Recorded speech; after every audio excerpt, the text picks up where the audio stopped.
अस्सलाम वालेकुम students, chemistry की बेसिक डेफिनेशन में से आज हम रिड्यूसिंग एजेंट को डिस्कस करने जा रहे हैं। रिड्यूसिंग एजेंट जिसको हम रिडक्टेंट भी कहते हैं। अब ये जो रिड्यूसिंग एजेंट है, आप इस लफ्ज़ को देख सकते हैं कि रिड्यूसिंग एजेंट का लफ्ज़ दो अल्फाज पर मुश्तमिल है। एक है रिड्यूसिंग का और दूसरा लफ्ज़ इसके साथ लिखा हुआ है एजेंट, रिड्यूसिंग और प्लस एजेंट। अब जो एजेंट का लफ्ज़ यूज होता है, इसका जो लफ्जी मतलब ये होता है कि जो स्पीशीज मौजूद है ये किस मकसद के लिए काम कर रही है, इस स्पीशीज का मकसद क्या है, ये दूसरों पे क्या इफेक्ट छोड़ के जाएगी। तो रिड्यूसिंग एजेंट का मतलब यानी ये वो स्पीशीज हो गई है जो दूसरों पे रिडक्शन रिएक्शन का इफेक्ट छोड़ के जाएगी और खुद क्या होती जाएगी, ऑक्सीडाइज होती जाएगी। तो रिड्यूसिंग एजेंट वो स्पीशीज हो गई है जो दूसरों को रिड्यूस करवाएगी और खुद इस पे क्या फर्क पड़ेगा, खुद ये ऑक्सीडाइज होता जाएगा। ऐसी स्पीशीज को हम रिड्यूसिंग एजेंट स्पीशीज कहते हैं।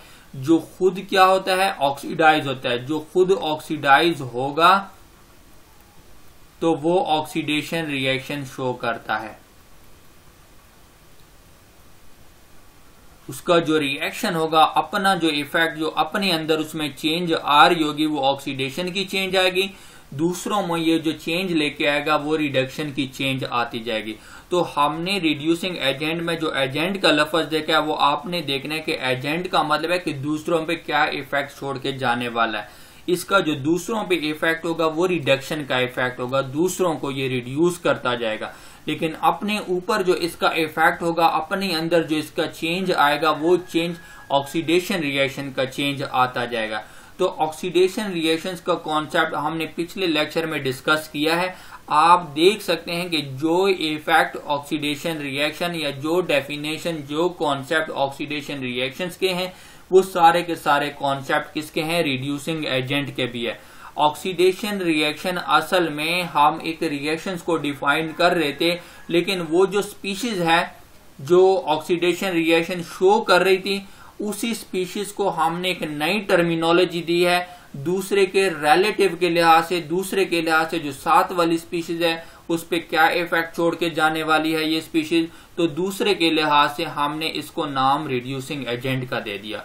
है वही चीज है, ये ऑक्सीडेशन रिएक्शन ही शो करेगा, लेकिन साथ वाले पे क्या असर छोड़ के जा रहा है, ये वो रिडक्शन का असर छोड़ के जाएगा। इस वजह से हमने इसको रिड्यूसिंग एजेंट का नाम दे दिया कि अब जो हम नाम यूज करेंगे वो साथ वाले के लिहाज से यूज करेंगे कि साथ वाले पे इसका क्या रिएक्शन होगा, साथ वाले के साथ इसका क्या रद्द-ए-अमल होगा। तो साथ वाली स्पीशीज पे जो इसका इफेक्ट होगा, रद्द-ए-अमल होगा, वो रिडक्शन का रद्द-ए-अमल है। इसमें जो चेंज आता जाएगा साथ वाली स्पीशीज में, वो रिडक्शन की चेंज आएगी। इस वजह से हम अब जो स्पीशीज को पुकार रहे हैं, हम रिड्यूसिंग एजेंट के नाम से पुकार रहे हैं, है ऑक्सीडेशन रिएक्शन ही।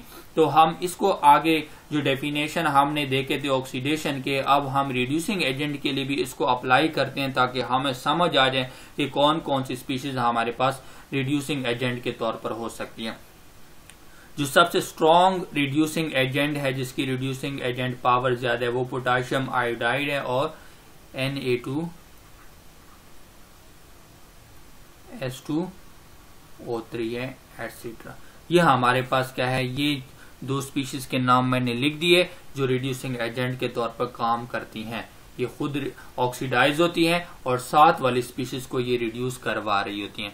अब डेफिनेशंस की तरफ आते हैं। फर्स्ट डेफिनेशन में लिखा है कि एक्सेप्टिंग ऑक्सीजन, जो ऑक्सीजन को एक्सेप्ट करेगा। तो ऑक्सीडेशन रिएक्शन में हमने क्या पढ़ा था कि ऑक्सीजन को गेन करना, एक्सेप्ट करना, दोनों की मीनिंग सेम है। तो ऑक्सीडेशन रिएक्शन है असल में ऑक्सीजन को एक्सेप्ट करने वाली स्पीशीज रिड्यूसिंग एजेंट स्पीशीज कहलाती है। जो ऑक्सीजन को एक्सेप्ट करेगा हम उसको रिड्यूसिंग एजेंट स्पीशीज कहेंगे। अब एग्जांपल में हम देखते हैं, जिंक ऑक्साइड का रिएक्शन हम कार्बन के साथ करवाते हैं। कार्बन के साथ करवा के यहाँ पे जिंक अलग और ऑक्सीजन निकलकर वो कार्बन के साथ मिला और कार्बन डाइऑक्साइड बना दिया। इस रिएक्शन को बैलेंस करने के लिए हम यहाँ पे 2 लगा देते हैं और जिंक के साथ भी हम 2 लगा देते हैं। अब आप देख सकते हैं कि यहाँ पे एक्सेप्ट करने वाली स्पीशीज कौन है, ऑक्सीजन कौन एक्सेप्ट कर रहा है, कार्बन। कार्बन के पास पहले कोई ऑक्सीजन नहीं था, लेकिन अब कार्बन के पास 2 ऑक्सीजन आ गए। तो कार्बन ऑक्सीजन एक्सेप्ट करने वाली स्पीशीज है। यहाँ पे कार्बन खुद क्या हुआ, ऑक्सीडाइज हुआ, और दूसरे को ये क्या कर रहा है, रिड्यूस कर रहा है। इस वजह से हम इसको रिड्यूसिंग एजेंट स्पीशीज कहेंगे। नेक्स्ट डेफिनेशन में आते हैं सप्लाइंग हाइड्रोजन। जो हाइड्रोजन को सप्लाई करेगा उसके पास खुद हाइड्रोजन मौजूद है और साथ वाली स्पीशीज को हाइड्रोजन दे रहा है, तो ऐसी स्पीशीज को भी हम रिड्यूसिंग एजेंट स्पीशीज कहेंगे। खुद हाइड्रोजन रिमूव कर देता है, खुद ऑक्सीडाइज हो जाता है और साथ वाली स्पीशीज को हाइड्रोजन दे के उसको रिड्यूस करवा देता है, तो साथ वाली स्पीशीज में रिडक्शन चेंज लेके आता है। इस वजह से हम इसको कहेंगे कि ये रिड्यूसिंग एजेंट है। एग्जाम्पल में हम देखते हैं हाइड्रोजन सल्फाइड है और इसका रिएक्शन हम क्लोरीन के साथ करवाते हैं।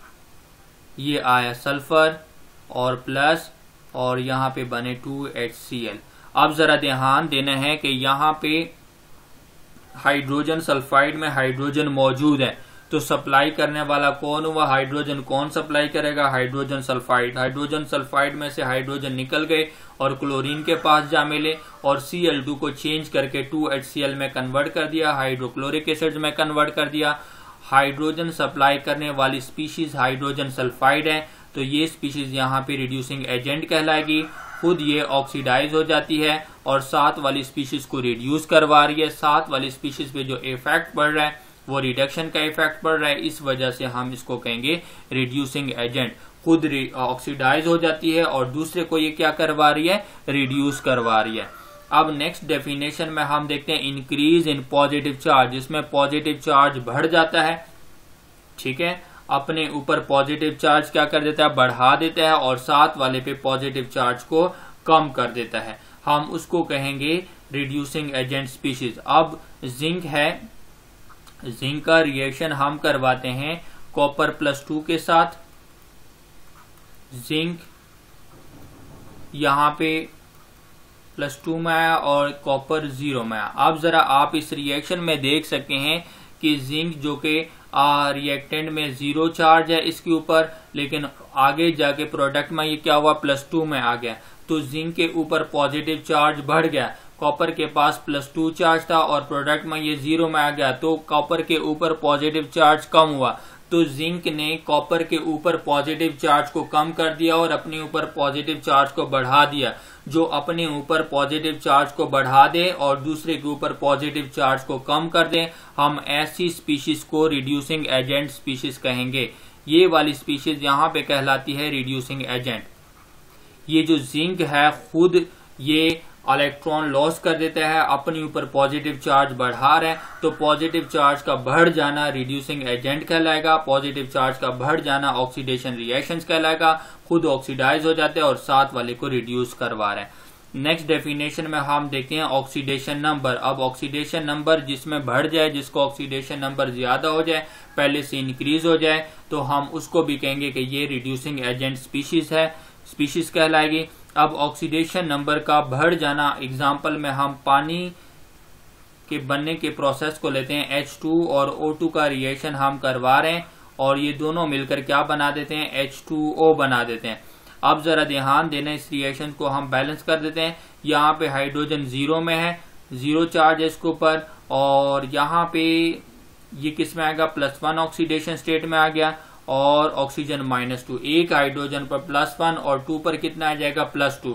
तो हाइड्रोजन यहाँ पे क्या है, 0, पहले 0 चार्ज है इसके ऊपर, ऑक्सीडेशन नंबर है, और आगे जाके +1 हुआ, तो हाइड्रोजन के ऊपर ऑक्सीडेशन नंबर क्या हुआ, इंक्रीज हुआ। हाइड्रोजन ने ऑक्सीडेशन नंबर को अपने ऊपर इंक्रीज कर लिया और साथ वाले पे ऑक्सीडेशन नंबर कम कर दिया, तो ऑक्सीजन 0 से -2 में चला गया, तो ऑक्सीजन का ऑक्सीडेशन नंबर कम हुआ और हाइड्रोजन का ऑक्सीडेशन नंबर ज्यादा।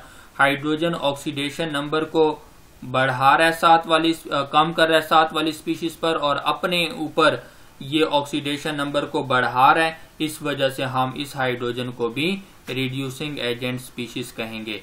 नेक्स्ट जो डेफिनेशन हम देख रहे हैं वो सप्लाइंग इलेक्ट्रॉन। जो इलेक्ट्रॉन को सप्लाई करेगा, दूसरों को इलेक्ट्रॉन देगा, दूसरों को इलेक्ट्रॉन देने वाले खुद ऑक्सीडाइज हो जाते हैं और साथ वाले को रिड्यूस करवा देते हैं, तो सप्लाइंग इलेक्ट्रॉन के लिहाज से भी हम रिड्यूसिंग एजेंट को डिफाइन कर रहे हैं। एग्जाम्पल में हम देखते हैं कि जिंक है और इसका रिएक्शन हम 2 प्रोटॉन के साथ करवाते हैं। जिंक 2 इलेक्ट्रॉन लॉस कर देता है, +2 में आ जाता है और ये 2 इलेक्ट्रॉन 2 प्रोटॉन गेन करके H2 में आ जाते हैं, हाइड्रोजन मॉलिक्यूल बना देते हैं। जिंक जो कि पहले 0 में था, जीरो चार्ज था इसके ऊपर, अब +2 आ गया। तो इसका मतलब यह है कि जिंक ने यहाँ पे इलेक्ट्रॉन लॉस किए, खुद इलेक्ट्रॉन लॉस किए और साथ वाले को इलेक्ट्रॉन दे दिए। तो साथ वाले को इलेक्ट्रॉन ये सप्लाई कर रहा है, प्रोटॉन को इसने 2 इलेक्ट्रॉन सप्लाई कर दिए, इसलिए प्रोटॉन ने एक्सेप्ट करके एक इलेक्ट्रॉन एक प्रोटॉन ने, दूसरा इलेक्ट्रॉन दूसरे प्रोटॉन ने एक्सेप्ट करके H2 मॉलिक्यूल बना दिया। जिंक इलेक्ट्रॉन लॉस कर रहा है, सप्लाई कर रहा है, इस वजह से हम इस जिंक को यहाँ पे रिड्यूसिंग एजेंट कहेंगे। अब इलेक्ट्रोनेगेटिव एलिमेंट के लिहाज से देखें, जो इलेक्ट्रोनेगेटिव एलिमेंट को एक्सेप्ट करेगा वो रिड्यूसिंग एजेंट स्पीशीज कहलाएगा, उसको रिड्यूसिंग एजेंट कहेंगे। तो इलेक्ट्रोनेगेटिव एलिमेंट एक्सेप्ट करने वाले स्पीशीज भी रिड्यूसिंग एजेंट स्पीशीज कहलाते हैं। अब एग्जांपल में हम देखते हैं, जिंक है और इसका रिएक्शन हम हाइड्रोक्लोरिक एसिड्स के साथ करवा रहे हैं। ये बना लेता है जिंक क्लोराइड ZnCl2 और साथ में ये हाइड्रोजन गैस रिलीज कर देता है। अब जरा इस रिएक्शन में देखें कि जिंक है, जिंक के पास पहले कोई इलेक्ट्रोनेगेटिव एलिमेंट नहीं था, पहले ये अकेला मौजूद है, लेकिन प्रोडक्ट में आप देखते हैं इसके पास 2 क्लोरीन अटैच हो गए। तो क्लोरीन असल में कौन सा एलिमेंट है? इलेक्ट्रोनेगेटिव एलिमेंट है, इसकी इलेक्ट्रोनेगेटिविटी ज्यादा होती है, तो ये इलेक्ट्रोनेगेटिव एलिमेंट है। और यहाँ पे जिंक के पास ये जाके ऐड हुए, जिंक इस इलेक्ट्रोनेगेटिव एलिमेंट को एक्सेप्ट कर रहा है और सप्लाई करने वाला कौन है? वो HCl है। HCl में से जो Cl थे वो निकल कर जिंक के पास आ गए, तो जिंक ने वही क्लोरीन एक्सेप्ट करके खुद को ऑक्सीडाइज किया और साथ वाली स्पीशीज को रिड्यूस किया, इस वजह से हम इसको कहेंगे रिड्यूसिंग एजेंट। तो इलेक्ट्रोनेगेटिव एलिमेंट एक्सेप्ट करने वाली स्पीशीज को भी हम रिड्यूसिंग एजेंट स्पीशीज कहेंगे। अब लास्ट डेफिनेशन में हम देखते हैं कि ऐसी स्पीशीज जिसके पास पहले से इलेक्ट्रोपॉजिटिव एलिमेंट्स मौजूद हो और वो उन्हीं इलेक्ट्रोपॉजिटिव एलिमेंट से खुद जान छोड़ाए और साथ वाली स्पीशीज को सप्लाई करे, साथ वाली स्पीशीज को दे दे, तो वो स्पीशीज भी रिड्यूसिंग एजेंट स्पीशीज कहलाएगी। खुद उसके पास मौजूद है इलेक्ट्रोपॉजिटिव एलिमेंट, लेकिन साथ वाले को वो सप्लाई करेंगे, हम उन स्पीशीज को भी रिड्यूसिंग एजेंट स्पीशीज कहते हैं। पोटाशियम आयोडाइड है और इसका रिएक्शन हम क्लोरीन के साथ करवा रहे हैं, Cl2 है, और क्लोरीन के साथ करवा के ये बना लेता है पोटाशियम क्लोराइड और साथ में आयोडीन को रिलीज कर देता है, आयोडीन मॉलिक्यूल बन जाता है। अब ये पोटाशियम आयोडाइड में यहाँ पे हम क्या लगा देते हैं? 2 लगा देते हैं और इस तरफ भी हम पोटाशियम क्लोराइड के साथ भी 2 लगा देते हैं। अब जरा ध्यान देना है कि पोटाशियम आयोडाइड में पोटाशियम क्या है? इलेक्ट्रोपॉजिटिव एलिमेंट है, ये इलेक्ट्रोपॉजिटिव एलिमेंट है। यहां से ये इलेक्ट्रोपॉजिटिव एलिमेंट निकलकर क्लोरीन को सप्लाई किया जाता है। तो पोटाशियम आयोडाइड यहाँ पे सप्लाई करने वाला कंपाउंड है, सप्लाई कर रहा है, किसी को सप्लाई कर रहा है? इलेक्ट्रोपॉजिटिव एलिमेंट को। तो यहाँ का पोटाशियम इस पोटाशियम आयोडाइड से निकल कर क्लोरीन के पास चला जाता है, क्लोरीन को सप्लाई किया जाता है। सप्लाई करने वाला जो कंपाउंड है वो पोटाशियम आयोडाइड है, इलेक्ट्रोपॉजिटिव एलिमेंट को सप्लाई कर रहे हैं। ऐसी स्पीशीज को हम रिड्यूसिंग एजेंट कहेंगे, जो खुद ऑक्सीडाइज हो रहा है और साथ वाले को ये रिड्यूस कर रहा है। तो हमने एग्जाम्पल समेत यहाँ पे हर डेफिनेशन को समझ लिया। उम्मीद है आप लोगों को रिड्यूसिंग एजेंट की समझ आ गई होगी। एक बात ज़हन में रखनी है कि जो कॉन्सेप्ट ऑक्सीडेशन रिएक्शन का है, जो डेफिनेशन हमने ऑक्सीडेशन के पढ़े हैं, हम वही डेफिनेशन किसके लिए अप्लाई करते हैं? रिड्यूसिंग एजेंट के लिए भी अप्लाई करते हैं। बस सिर्फ हमने फर्क सिर्फ ये किया है कि रिड्यूसिंग एजेंट का लफ्ज साथ वाली स्पीशीज के लिहाज से यूज होता है कि रिड्यूसिंग एजेंट वो स्पीशीज है कि साथ वाले पे क्या इफेक्ट छोड़ के जा रही हैं। तो साथ वाले पे ये रिडक्शन का इफेक्ट छोड़ के जाती हैं और अपने ऊपर ऑक्सीडेशन का इफेक्ट, इस वजह से हम इसको कहते हैं रिड्यूसिंग एजेंट और ये ऑक्सीडेशन रिएक्शन ही कहलाते हैं, ऑक्सीडेशन स्पीशीज ही कहलाती हैं। उम्मीद है आप लोगों को इस लेक्चर की समझ आ गई होगी। इस लेक्चर को लाइक करें, शेयर करें और हमारे चैनल को सब्सक्राइब करें। अपना ख्याल रखिएगा। अल्लाह हाफिज।